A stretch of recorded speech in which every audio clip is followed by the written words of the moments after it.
உங்க எல்லாருக்கும் ஒரு குட் நியூஸ் என்னன்னா, தீபாவளியை முன்னிட்டு தமிழக அரசு ஆம்னி பேருந்துகள் எல்லாம் இருக்கு இல்லையா, அதோட கட்டணத்தை எல்லாம் அதிரடியா குறைச்சிருக்காங்க. மக்கள் எல்லாம் பாத்தீங்கன்னா செம்ம சந்தோஷத்துல இருக்காங்க அப்படின்ற கதையை விடுறாங்க. உண்மையிலேயே இதுக்கு பின்னாடி இருக்கக்கூடிய திமுகவுடைய அந்த சூழ்ச்சி அல்லது ஒரு டிராமா, இதை நம்ம கட்டாயம் தெரிஞ்சுக்கணும். ஏன்னா மக்கள் ஒவ்வொரு வாட்டியும் என்ன மாதிரியான அவதிகள் படுறாங்க அப்படிங்கறத இந்த காணொலியில நம்ம பார்க்கலாம். வணக்கம், நான் லோகேஸ்வரி.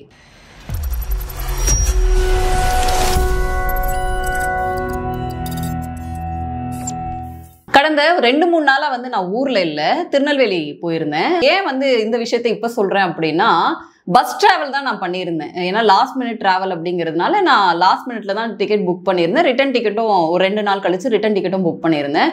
எனக்கு சீசன் அப்படிங்கிறது ஞாபகமே இல்லை. என்னடா நம்ம யூஸ்வலா டிக்கெட் புக் பண்றதை விட 3 மடங்கு அதிகமா இருக்கு. அப்புறமா ஃப்ரெண்ட்ஸ் எல்லாம் சொன்னாங்க, தீபாவளி சீசன்ல உங்களுக்கு டிக்கெட் கிடைக்கிறதே பெரிய விஷயம் அப்படின்னு.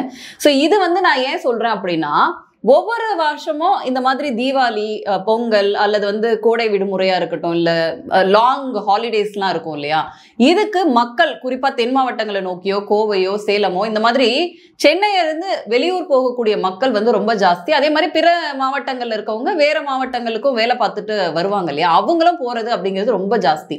ஆனா இப்ப திமுக அரசாங்கம் நேற்றைக்கு பாத்தீங்கன்னா, மினிஸ்டர் சிவசங்கர் இருக்கார் இல்லையா, போக்குவரத்து துறை அமைச்சர், இவர் ஒரு பிரஸ் மீட் கொடுக்கிறாரு. அதாவது நாங்க அதிரடியா டிக்கெட் விலை எல்லாம் குறைச்சிட்டோம் அப்படின்னு சொல்லிட்டு, ஜென்ரலா இந்த மாதிரியான ஃபெஸ்டிவல் இருக்கு அப்படின்னா ஊருக்கு போறதுக்கு ஒரு வாரம் முன்னாடி, அதுவும் இது லாங் ஹாலிடே, நீங்க பாத்தீங்கன்னா சாட்டர்டே சண்டே அதுக்கப்புறம் மண்டே டியூஸ்டே அந்த மாதிரி லாங் ஹாலிடே வருது. அப்போ ஃப்ரைடே மட்டும் போக மாட்டாங்க. ஃப்ரைடே போனா கூட்டம் அதிகமா இருக்கும் அப்படின்னு மக்களுக்கு தெரியும் இல்லையா, அதனால ஒரு 2 நாள் முன்னாடி புக் பண்ணுவாங்க. லீவ்ஸ் எல்லாம் இருந்துச்சுன்னா ஒரு 2 நாள் எக்ஸ்டெண்டடா லீவ் போட்டு ஊருக்கு போகலாம் அப்படிங்கிற பிளானோட நீங்க நீங்க லாஸ்ட் செவ்வாய்க்கிழமையில இருந்தே எடுத்து பாருங்க, அவ்வளோ கூட்டம். ஆன்லைன்லயும் புக் பண்றவங்க இல்ல நேரா போய் புக் பண்றவங்க எல்லாம் பாத்தீங்கன்னா பல மடங்கு கட்டண உயர்வு, கிட்டத்தட்ட 4 டைம்ஸ் அதிகமா இருக்கு இந்த கட்டண உயர்வு. பட் ஆனா இன்னைக்கு சிவசங்கர் கூலா சொல்றாரு, நாங்க கட்டணத்தெல்லாம் குறைச்சிட்டோம், மக்கள் சூப்பரா என்ஜாய் பண்றாங்க, இதை நிறைய பஸ் ஃபெசிலிட்டியும் கிரியேட் பண்ணி கொடுக்குறோம் அப்படிங்கிற மாதிரியான ஒரு பிரஸ் மீட்டை கொடுக்குறாரு. இது உண்மையா அப்படி கேட்டா கண்டிப்பா கிடையாது, இது டிராமா தான் நான் சொல்லுவேன். இந்த பர்டிகுலர் இந்த டிக்கெட் விஷயம் இருக்கு இல்லையா, இது எல்லா தடவையும் இவங்க ஒரு கொலாப்ஸ் பண்ணிட்டு, எனக்கு தெரிஞ்சு இவங்க டிரான்ஸ்போர்ட் டிபார்ட்மெண்ட்ல அவங்களுக்கும் இந்த பஸ் ஓனர்ஸ்க்கும் ஒரு உடன்படிக்கை இருக்கும் அப்படின்னு நினைக்கிறேன். ஏன்னா இன்னைக்கு குறிப்பா அன்புமணி ராமதாஸ் அவர்கள் ஒரு அறிக்கையானது சொல்லியிருக்காங்க. 4 மடங்கு, அதுவும் கோவைக்கு போகணும்னா நீங்க 4999 ரூபாய் மட்டுமே. அதே மாதிரி சேலத்துக்கும் பாத்தீங்கன்னா அதே மாதிரி தான், 3 மடங்கு அதிகம். அதே மாதிரி தென் மாவட்டங்கள் திருநெல்வேலி அந்த மாதிரி ஊர்களுக்கு போறதுக்கும் பாத்தீங்கன்னா கிட்டத்தட்ட 5000 பக்கம் வந்துருதுன்னு வச்சுக்கோங்களேன். இந்த மாதிரி இருக்கும் பொழுது மக்களுக்கு வேற ஆப்ஷனே இல்லைல்ல. கடைசி நிமிஷத்துல நீங்க பஸ் புக் பண்ணிட்டு போகணும். வருஷத்துல 2 வாட்டி ஊருக்கு போறவங்க இருப்பாங்க, அந்த மாதிரி ஃபெஸ்டிவல் லாங் டைமா கொண்டாடுறவங்களும் இருப்பாங்க. இந்த மாதிரி இருக்கும்போது வேற ஆப்ஷனே இருக்காது. என்ன வேலை சொல்றாங்களோ அதுல போக வேண்டியதா இருக்கும். ட்ரெயினுமே கிட்டத்தட்ட பாத்தீங்கன்னா லாஸ்ட் மினிட்ல நீங்க புக் பண்ண முடியாது. அவ்வளோ பேர் முந்தி அடிச்சுட்டு புக் பண்ணுவாங்க இந்த மாதிரியான ஹாலிடே டைம்ல. நம்ம என்ன கேட்கிறோம் அப்படின்னா, இந்த அரசாங்கம் இருக்கு இல்லையா, 4.5 வருஷமா இதே டிராமா தான் போட்டுட்டு இருக்காங்க. ஏன்னா உங்களுக்கு தெரியாதா தீபாவளி ஃபெஸ்டிவல் வருது அப்படி சொல்லிட்டு, அப்ப இதுக்கு முன்னாடி நாங்கெல்லாம் புக் பண்ணி போனவங்க எல்லாம் இருப்பாங்கல்ல, அவங்களுக்கு எல்லாம் ரீஎம்பர்ஸ்மெண்ட் கொடுத்துருவீங்களா? இப்ப கட்டணத்தை குறைச்சிட்டோம் அப்படின்னு ஒரு பிரஸ் மீட்டை கொடுக்குறாரு அமைச்சர் அவர்கள். இது எந்த வகையில நியாயம்? அப்ப வெறும் கண் துடைப்பு தானே இது. அப்ப நீங்க கட்டண உயர்வு வரப்போ, இந்த மாதிரியான பண்டிகை வரப்போகுது அப்படின்னா ஒரு நல்ல நிர்வாகமா என்ன பண்ணணும்? உங்களுக்கு நீங்க ஒரு கைட்லைன்ஸை கிரியேட் பண்ணணும். அப்போ நீங்க இப்ப அன்புமணி சொல்றாரு இல்லையா, யாரெல்லாம் இந்த மாதிரியான அதிக கட்டணம் வசூலிக்கிறாங்களோ அவங்களுடைய அங்கீகாரத்தை ரத்து பண்ணுங்க அப்படின்னு சொல்லிட்டு சொல்றாரு இல்லையா. சோ அப்ப அதை செஞ்சிருக்கா இந்த அரசாங்கம்? ஏன்னா இது இப்ப கிடையாது, இதுக்கு முன்னாடியும் பாத்தீங்கன்னா ஒவ்வொரு தடவையும் மக்கள் கத்துவாங்க. நீங்க நிறைய பாருங்க, இந்த கிளாம்பாக்கம்ல இருந்து பஸ் கிடைக்கல, ஊருக்கு போக முடியல, நைட் எல்லாம் நாங்க உட்கார்ந்து இருக்கோம் அப்படின்னு சொல்லிட்டு பொதுமக்கள் கதறுவாங்க.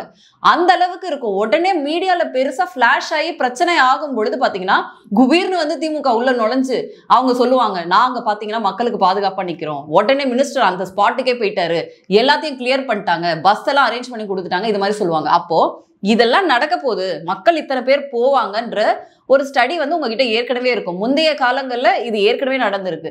எலெக்ஷன் வரப்போகுது அப்படின்றதுனால முந்தி அடிச்சுட்டு ஒரு அறிவிப்பு கொடுக்குறோம், தீபாவளிக்கு 2 நாள் இருக்கு இல்லையா, உடனே நாங்க ஒரு அறிவிப்பு கொடுக்குறோம், இன்னைக்கு உங்களுக்கு எல்லாம் விலை குறைச்சாச்சு அப்படிங்கிற ஒரு டிராமாவை தான் திமுக தொடர்ந்து போட்டுட்டே இருக்கு. அப்ப மக்கள் என்ன முட்டாளா? மக்களுக்காக தானே இந்த ஆட்சி நடக்குது. ஆனா ஒவ்வொரு வாட்டியும் பாருங்க, இந்த பிரச்சனை தலை தூக்கும் பொழுதுதான் அப்போ சாமானிய மக்களுடைய அந்த குரலை கேட்கறதே கிடையாது. இதெல்லாம் நடக்கும்னு முன்னாடியே தெரியும்.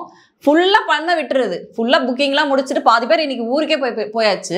இப்போ வந்து நீங்க விலை குறைக்கிறேன் அப்படிங்கிற ஒரு டிராமாவை போடுறது. அதே மாதிரி நீங்க விலை குறைச்சதோட சேர்த்து ஏற்கனவே புக் பண்ணி போயிட்டு வந்தவங்களுக்குலாம் ரீஇம்பர்ஸ்மெண்ட்டும் கொடுக்குறோம் அப்படிங்கிற இன்னொரு வார்த்தையும் சேர்த்து சொன்னீங்கன்னா இன்னும் ரொம்ப சந்தோஷமா இருக்கும். ஏன்னா நீங்க அப்பட்டமா நாடகம் தான் ஆடுறீங்க அப்படின்றது மக்களுக்கு தெரியதான் செய்யுது. குறிப்பா நம்ம ஸ்டாலின் அவர்களை நோக்கி சில கேள்விகளும் கேட்கணும். இந்த இடத்துல ரொம்ப சிம்பிளான கேள்விதான் நம்ம முதல்வரை பார்த்து கேட்கணும். என்னன்னா, நீங்க தான் வாக்குறுதி கொடுக்குறீங்க, நாங்க மக்களுக்கான ஆட்சி செய்றோம், மக்களோட நலன்ல நாங்க அக்கறை கொள்றோம், மக்களை காக்குறோம், உங்களுடன் நான் இருக்கிறேன், என்னுடன் நீங்கள் இருங்கள் அப்படின்னு சொல்லிட்டு வசனமா நீங்க பேசுறீங்களே தவிர, மக்கள் இந்த மாதிரி அதுவும் பாத்தீங்கன்னா கோடை விடுமுறைகளையும் இதே தான் நடக்கும், பொங்கல் காலங்களையும் இதே தான் நடக்கும், தீபாவளியிலையும் இதே தான் நடக்கும். ஏற்கனவே தெரிஞ்சு இதுக்கான ஒரு வழிமுறைகளை ஏன் முதல்வர் அவர்கள் கிரியேட் பண்ணல? மக்கள் அவதிப்படும் பொழுது, அவங்க கஷ்டப்படும் பொழுது நீங்க ஏன் வந்து குரல் கொடுக்க மாட்டீங்க? அப்ப நீங்க என்ன மக்களுக்கான ஆட்சியை நீங்க கொடுக்குறீங்க அப்படின்னு மக்கள் கேட்கணும். ஏன்னா வந்து ஒவ்வொரு வாட்டியும் மக்களோட குமுறல் இருக்கு இல்லையா? அந்த வெளியூர் போறோம் அப்படின்னாலே, லீவுக்கு ஊருக்கு போறோம் அப்படின்னாலே ஒரு பயம் வந்துடும். குறிப்பா போகாம பாதி பேர் ஊர்லயே இருந்துருவாங்க, இல்லாட்டா ஒரு 4 நாள் முன்னாடியே கிளம்பி போயிருவாங்க. அதுவும் டிராபிக் சொல்லவே வேணாம். இன்னைக்கு வந்து பாத்தீங்கன்னா நான் வந்து ஒரு 1.5 hours டிலேடா தான் வந்து ரீச் ஆயிருக்கேன். ஏன்னா வந்து அந்த லட்சணத்துல தான் ரோடெல்லாம் இருக்கு. மழை பெஞ்சா போறோம், அவ்வளோ டிராபிக். இந்த சீசனல் டைம்ல நீங்க டோலை கிராஸ் பண்ணணும் அப்படின்னா ஒரு 2-3 கிலோமீட்டருக்கு அவ்வளோ டிராபிக் நிக்குது. அதே மாதிரி ரிட்டன் சென்னைக்குள்ள வரணும் அப்படின்னு நினைச்சோன்னா வெளியூர்ல இருந்து கூட நீங்க வந்துடலாம். ஆனா சென்னைக்குள்ள இருந்து நம்ம லொகேஷனுக்கு வந்து சேர்றதுக்கு மட்டும் கிட்டத்தட்ட 1.5 மணி நேரம் ஆகுது. அந்த லட்சணத்துல தான் ரோடு இருக்கு.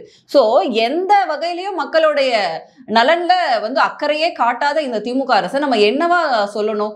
இந்த பேருந்து கட்டணம் குறைச்சிட்டோம் அப்படிங்கிறதுலாம் பார்த்தீங்கன்னா முழுக்க முழுக்க ஒரு டிராமாவை தான் பார்க்கணும். இதுக்கு முதல்வர் அவர்கள் வந்து ஒரு சரியான வழிமுறையை உருவாக்கணும். தேர்தல் வருது அப்படின்றதுக்காக சும்மா ஒரு கண் துடைப்புக்காக வந்து அன்னைக்கு காலையில வந்து சொல்ல வேண்டியது, இது மறுபடியும் இன்னும் 2 மாசத்துல பொங்கல் வரப்போது இதே கதை தான் சொல்லுவாங்க. சத்தியமா பாருங்க, நீங்க இதுக்கு முன்னாடி இருக்க வீடியோஸ் எல்லாம் எடுத்து பாருங்க, இதே தான் சொல்லியிருப்பாங்க. வெறும் ஊழல்ல மட்டுமே ஊறி போயிருக்கு இந்த திமுக அரசு அப்படின்னு தான் சொல்லணும். எந்த பக்கம் கல்லா கட்டலாம், பேருந்து அவங்கள வசூலிக்கவும் செஞ்சிருது, அதுக்கப்புறம் சும்மா வந்து இந்த மாதிரி பிரஸ் மீட் கொடுத்து மக்களை முட்டாளாக்குற வேலையும் செய்யறாங்க. ஸோ மீண்டும் வேறொரு காணொலியில சந்திக்கிறேன். நன்றி, வணக்கம்.